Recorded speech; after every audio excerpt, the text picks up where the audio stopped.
तो बच्चों अपनी अगली प्रश्नावली है नवी प्रश्नावली त्रिकोणमिति के कुछ अनुप्रयोग। हमने पिछली 8 प्रश्नावली पढ़ी थी, उसमें त्रिकोणमिति पढ़ी थी हमने। अब हम पढ़ेंगे उसके कुछ अनुप्रयोग। तो देखो इस अनुप्रयोग पढ़ने के लिए हमें एग्जाम में हमारे 2 क्वेश्चन आते हैं। एक क्वेश्चन आएगा 1 अंक का और एक जो हमारा क्वेश्चन आएगा वो कितने अंक का आएगा? एक आएगा 4 नंबर का। ठीक है, इस प्रश्न में हमारे 2 क्वेश्चन आएंगे। और पिछली प्रश्नावली तो मैंने बताया था 8 प्रश्नावली में, उसमें कुछ चेंजेस हुए हैं। जो क्वेश्चन हमारा 4 नंबर का आने वाला था ना, वो आएगा 3 नंबर का। ठीक है ना, इस बार कुछ चेंजेस है। तो बच्चों अपना पहला क्वेश्चन है 10 मीटर ऊंची मीनार के शिखर से पृथ्वी पर एक बिंदु का अवनमन कोण कितना है? 30 डिग्री है। बिंदु की मीनार के आधार से दूरी ज्ञात कीजिए। देखो इन क्वेश्चन के अंदर सबसे मेन जो होता है वो होता है हमारा डायग्राम। तो अपन चित्र कैसे बना रहे हैं, अगर आपने चित्र सही बना दिया तो इट मीन आपका 90% क्वेश्चन सोल्व हो गया। ठीक है, देखो सवाल जैसा कहता है वैसे हमें करना है। देखो सवाल कह रहा है 10 मीटर ऊंची मीनार के शिखर से, तो 10 मीटर पहले अपन क्या माने ऊंची मीनार, ये हमने मान ली क्या मीनार वो कितने मीटर है? 10 मीटर है हमारे पास। ठीक है ना, अब ये कह रहा है शिखर से पृथ्वी पर एक बिंदु का, पृथ्वी को माध्यम क्या है? देखो ये हमारा पृथ्वी है, इसको वो बिंदु माने दिए है। पृथ्वी के एक बिंदु से अवनमन कोण कितना है? 30 डिग्री। देखो ये कोण होता है उन्नयन कोण होता है, और ये कोण इसके जो यहाँ बनता है ना कोण, वो कौन सा कोण होता है? वो होता है अवनमन कोण। ये हमें कितना दे रखा है? 30 डिग्री दे रखा है। ठीक है ना, अब कह रहा है बिंदु की मीनार के आधार से दूरी क्या थी? तो वो बिंदु कौन सा? ये है, मीनार का आधार ये है, तो हमें ये वाली दूरी निकालनी है। तो हम उसको नाम देते हैं, ये मान ले ए है, ये बी है, ये सी है और ये मान लेते हैं बी है। अब देखो हमें ये कोण दे रखा है, अवनमन कोण 30 डिग्री दे रखा है। ध्यान रखना अगर एक ही रेखा हो और अवनमन कोण अगर 30 डिग्री है तो ये कोण भी क्या होगा? 30 डिग्री ही होगा, क्योंकि ये भूमि की जो रेखाएं क्या है? समान इक्वल है ना। अब देखो अब हमें दे रखा है कितना दे रखा है, हमें ये निकालना है, तो इसको हम क्या मान लेंगे? हम एक्स मान लेंगे। ठीक है ना, अब देखो ये अगर हम इस कोण की बात कर रहे हैं तो ये हमारे पास क्या होगा? आधार, और ये क्या होगा हमारे पास? लंब। ये क्या होगा? आधार, और ये हमारे पास क्या होगा? लंब। अब बताओ जो अपन ने लाल बटा कक्का वाला फॉर्मूला पढ़ा था, ऐसा कौन सा फॉर्मूला जिसमें लंब और आधार आते हो? टेन आता है। क्या आता है? टेन। टेन के अंदर लंब और आधार आता है, टेन थीटा के अंदर लंब और आधार आता है, हमें उससे इसको फॉलो करना है। ठीक है, अब देखो पहले तो हमें दे रखा है वो लिख लेते हैं। मीनार की ऊंचाई कितनी दे रखी है हमें? मीनार की ऊंचाई कितनी देखिए? 10 मीटर। और हमें क्या दे रखा है? कुछ और हमें अब हमें क्या निकालना है? बिंदु की मीनार के आधार से दूरी, या चलो लिख देते हैं बिंदु की मीनार के आधार से दूरी, इसको हम क्या मान लेते हैं? एक्स। एक्स माना, ठीक है। हमें पता टेन का निकालना है, तो टेन थीटा बराबर क्या होता है हमारे पास? लंब बटे आधार। ठीक है, अब देखो 30 थीटा मान के देगा मैं 30 डिग्री, तो क्या होगा? टेन 30 डिग्री बराबर लंब कितना है हमारे पास? 10 मीटर अपॉन आधार क्या है हमारे पास? एक्स है। टेन 30 डिग्री का मान क्या होता है? टेन 30 डिग्री 1 अपॉन √3 बराबर क्या होता है? 10 मीटर बटे एक्स। अब इससे गुणा करते हैं, इसको इससे गुणा करते हैं, ये जाएगा एक्स बराबर 10 √3 मीटर। ये हमारा क्या जाएगा? आंसर। तो हमारा अगला सवाल है एक ऊर्ध्वाधर छड़ की लंबाई तथा इसकी छाया की लंबाई का अनुपात 1:3 हो, तो कह रहा है सूर्य का उन्नयन कोण ज्ञात कीजिए। तो देखो सबसे पहले हम इसका डायग्राम बनाएंगे। तो इसका चित्र कैसे बनाएंगे? देखो एक ऊर्ध्वाधर छड़ खड़ी है, कोई छड़े सीधी खड़ी है। अब कह रहा था इसकी छाया की लंबाई, छाया मान लेते यहाँ तक है, मान ली छाया कहाँ? यहाँ तक इसकी छाया। ठीक है, छाया की लंबाई का अनुपात कितना होता है? इसका अनुपात इसके साथ कितना है? 1:3 है। ठीक है, ये 1 है, और कह रहा है तो इसका सूर्य का उन्नयन कोण ज्ञात कीजिए। तो हम क्या मानेंगे? फिर माना सूर्य का उन्नयन कोण थीटा है। ठीक है, मान लिया। अब देखो हमारा नाम देते अपन ए बी सी, इस यहां से निकालेंगे अपन। देखो हमें ये और इसका मान दे रखा है, ये क्या? लंब बटे आधार, ये क्या हमारे पास? लंब और ये हमारे पास क्या है, आधार, लंब बटे आधार दे रखा है अपन को। ठीक है, अब देखो हमें क्या दे रखा है, लंब बटे आधार का अनुपात, मतलब लंब बटे आधार, ये होता है, क्या दे रखा है हमें, 1/√3। ठीक है, चलो अब देखो हमें पता है ये लंब है और आधार है, हमें पता है टेन थीटा बराबर क्या होता है, लंब बटे आधार। ठीक है, अब देखो टेन थीटा बराबर लंब बटे आधार कितना देता है, 1/√3, 1/√3। अब बताओ टेन के फॉर्म में 1/√3 कितने डिग्री का मान होता है, टेन 30 डिग्री का।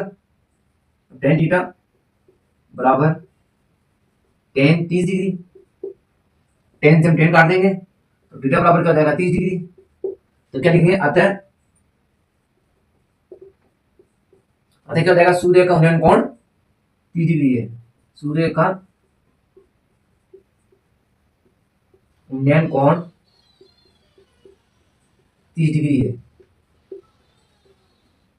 बच्चों अपना अगला सवाल है, एक ऊर्ध्वाधर खंबे की परछाई खंबे की ऊंचाई के बराबर है, खंबे की जो परछाई है उसकी ऊंचाई के बराबर है, तो सूर्य का उन्नयन कोण ज्ञात कीजिए। जैसे खंबे की हमने मान ली, ये खंबे की ऊंचाई है और ये खंबे क्या है, परछाई है। अभी क्या है कि इस खंबे की ऊंचाई और खंबे की जो परछाई से उन्नयन कोण बन रहा है वो हमें ये कोण थीटा में निकालना है, कितनी डिग्री का है। ये खंबे की ऊंचाई हो गई, ये हो गई परछाई, तो मान लीजिए इसको ए, ये बी और ये सी।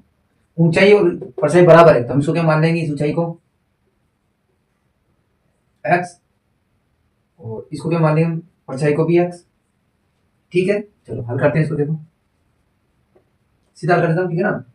देखो हमें क्या निकाल, देखो फिर वही हमें बात क्या देगा, लंब दे रखा है, आधार दे रखा है, तो टेन का फॉर्म है टेन थीटा बराबर लंब बटे आधार। ठीक है, अब देखो टेन थीटा बराबर जो ये वो ये इसको हमने x मान दिया, x है तो x बटे x, x x एक बार कट जाएगा, मतलब टेन थीटा बराबर एक, टेन थीटा बराबर एक। अब देखो टेन के अंदर एक किसका मान होता है, इसका होता है 45 डिग्री का, टेन 45 डिग्री, तो टेन से टेन कट जाएगा, थीटा बराबर क्या जाएगा 45 डिग्री। तो क्या लिखेंगे, अतः सूर्य का उन्नयन कोण 45 डिग्री है, अतः सूर्य का उन्नयन कोण 45 डिग्री है। ठीक है, तो बच्चों अगला क्वेश्चन है, दो खंभों के शीर्ष जिनकी ऊंचाई 20 मीटर तथा 14 मीटर है के तार से जुड़े हुए, दो खंभों के शीर्ष से तार से जुड़े हुए, यदि तार क्षैतिज रेखा के साथ 30 डिग्री का कोण बनाता है तो तार की लंबाई ज्ञात कीजिए। देखो हमें दो खंभे दे रखे हैं, ठीक है, ये खंभा हो गया अपने पास, हमारे पास क्या हो गया, हमारा दूसरा खंभा। ठीक है, तो एक खंभे की लंबाई हमें कितनी दे रखी है, 20 मीटर, और एक खंभे की लंबाई अपने दे रखी है, सॉरी एक खंभे की लंबाई हमें कितनी दे रखी है, 14 मीटर। अब ये क्या है, ये एक तार से जुड़े हुए हैं, क्या है, एक तार से जुड़ रखे हैं। अब कह रहा है इस तार, इस क्षैतिज तार के साथ तार से यदि तार क्षैतिज रेखा के 30 कोण, देखो क्षैतिज रेखा तो यहाँ होगी, ये कितने डिग्री कोण बना रहा है, 30 डिग्री कोण बना रहा है। अब कह रहा है तार की लंबाई, हमें ये लंबाई निकालनी है, ये लंबाई कितनी होगी, नाम दे दें ए बी, ये चलो इसको यहाँ से ले, तो नाम अपने चंद दे सकते हैं हमारे, ए, ये बी, ये सी, ये डी और ये ई। ठीक है, देखो जो ये है वही बराबर होगी। अब देखो हमें क्या कह रहा है, इसके में ये लंबाई निकालनी कितनी होगी भाई, इसको मान लेते क्या, x, ए बी को क्या मान लेंगे x, और देखो कोण ये है तो ये क्या हो जाएगा संलग्न, कौन सा वाला, सीधी अंदर वाला यहां तक, और ये क्या हो जाएगा कर्ण। अब देखो ये अगर 14 मीटर है तो ये पूरी 20 मीटर, तो ये कितनी बचेगी हमारे पास, 6 मीटर, बीसी कितनी 6 मीटर, क्यों, देखो इसके इक्वल है, ये कितनी मीटर है 14, तो ये 6 बचेगी तो पूरी 20 है। देखो हमें क्या दे रखा है कि ए ई बराबर 14 मीटर, और क्या दे रखा है बी डी बराबर 20 मीटर। अगर बी डी और सी डी और ए ई बराबर है क्या है सी डी बराबर ए है, तो क्या जाएगा बी सी बराबर 6 मीटर, है ना। ये दोनों अगर बराबर में तो 6 मीटर हो जाएगा, ठीक है ना, ये 6 मीटर हो जाएगा। अब देखो लंब हमारे पास 6 मीटर है, कर्ण है। अब बताओ ऐसा फॉर्मूला जिसके अंदर क्या आता हो, लंब आता हो और कर्ण आता हो। साइन के अंदर देखो, साइन में क्या होता है, साइन थीटा बराबर लंब बटे कर्ण के, ठीक है। हमें कर्ण लंब है तो क्या लिखेंगे, साइन थीटा बराबर लंब बटे कर्ण। थीटा मान में कितना 30 डिग्री, तो साइन 30 डिग्री बराबर लंब कितना 6 मीटर बटे कर्ण क्या है x, तो साइन 30 डिग्री मान क्या होता है 1/2 बराबर में 6 मीटर बटे x। ये आपस में गुणा करते हैं, इसको इससे गुणा करते हैं, इसको इससे गुणा करते हैं, क्या हो जाएगा x बराबर 6 मीटर इंटू 2, x बराबर क्या जाएगा 12 मीटर। तो उस अतः तार की लंबाई क्या जाएगी हमारे पास 12 मीटर। ये तार की अतः लिख देंगे, अतः इधर लिख देंगे, अतः तार की लंबाई 12 मीटर हो गया है, ठीक है। तो बच्चों अगला सवाल है, एक समतल जमीन पर खड़ी कोई मीनार है, कोई समतल जमीन है, इसमें कोई क्या है मीनार है, ठीक है, मीनार है। तो क्या मीनार की छाया उस स्थिति में 40 मीटर अधिक हो जाती है, अधिक लंबी हो जाती है, जबकि कब हो जाती है, जबकि सूर्य का उन्नयन कोण 60 डिग्री से घटकर अगर 30 डिग्री होता है। देखो मान लो यह सूर्य है, इसका उन्नयन कोण पहले क्या था 60 डिग्री था। अब कोण घटेगा, कोण इधर घटेगा इधर घटेगा, क्योंकि इधर जाएंगे तो कोण बढ़ता रहेगा। देखो यहाँ है, अगर अपन इसको इधर आएंगे तो क्या होगा, कोण इसके पास में कोण बढ़ेगा, इधर आएंगे तो कोण क्या होगा घटेगा। जिस तरह की छोटा ये चीज छोटी चलेगी, जितने इसके पास जाएंगे तो क्या होगा, इससे कोण बढ़ता रहेगा। तो देखो अब हमें क्या है, कोण 30 डिग्री हो जाए, 30 डिग्री हो गया, और क्या वो कितना मीटर दूर आ रहा है, 40 मीटर अधिक लंबी है। तो मैं दे रखा कितनी दूरी है, यहाँ तक की दूरी दे रखी है 40 मीटर, ठीक है। ये बिल्कुल ये ए, ये बी, ये सी और ये डी। अब मैं कह रहा मीनार की ऊंचाई याद कीजिए, मीनार की ऊंचाई क्या हमारे पास ये है, इसको मान लेंगे h, ये हमें याद करनी है, ठीक है। अब देखो इसको हम क्या मान लेंगे x, ये भी हमें पता नहीं है। तो हमें सवाल में क्या दे रखा है, देखो सवाल में हमें दे रखा है कि उनका उन्नयन कोण क्या 60 डिग्री से 30 डिग्री हो गया। तो पहले हम किसकी बात करेंगे, पहले इस वाले इसकी बात करते हैं अपन। देखो क्या होगा, त्रिभुज बी सी डी में आधार क्या अपने पास ये है, और ये क्या लंब, लंब और आधार किसके अंदर, टेन के अंदर आता है। तो टेन थीटा बराबर लंब कितना देगा हमको h बटे आधार क्या देगा है x।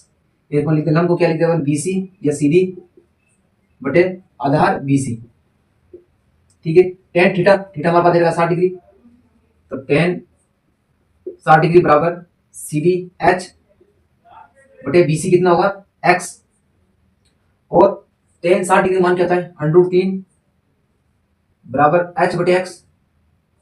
अब इस x को अगर उल्टे ले आएंगे तो √3 x बराबर क्या जाएगा h, इसको हमारे समीकरण नंबर 1, ठीक है। अब देखो अब इस पूरे त्रिभुज की बात करते हैं, त्रिभुज ए सी डी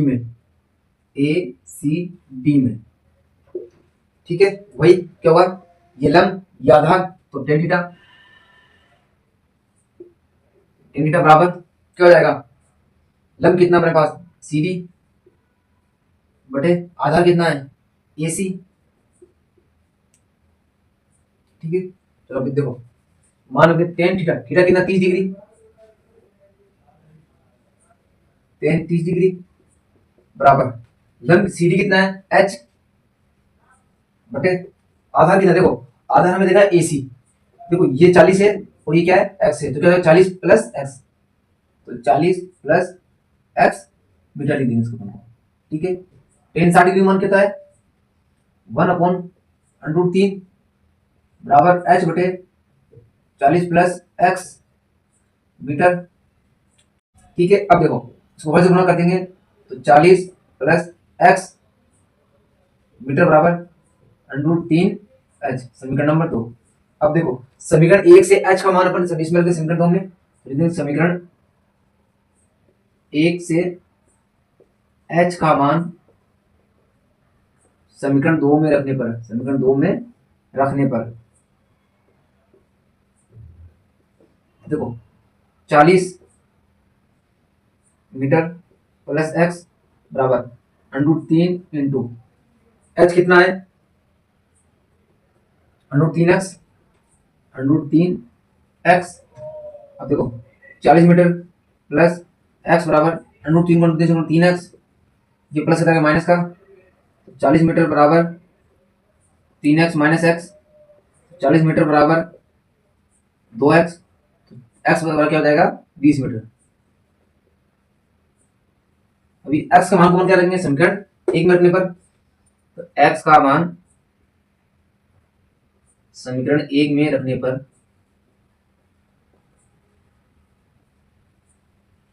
रख दे, क्या है √3x, √3x की जगह क्या आएगा 20 मीटर बराबर h, तो क्या जाएगा 20 √3 मीटर बराबर h। इसकी ऊंचाई क्या होगी, ये होगी, तो क्या लिखेंगे अतः इसकी ऊंचाई 20 √3 मीटर है।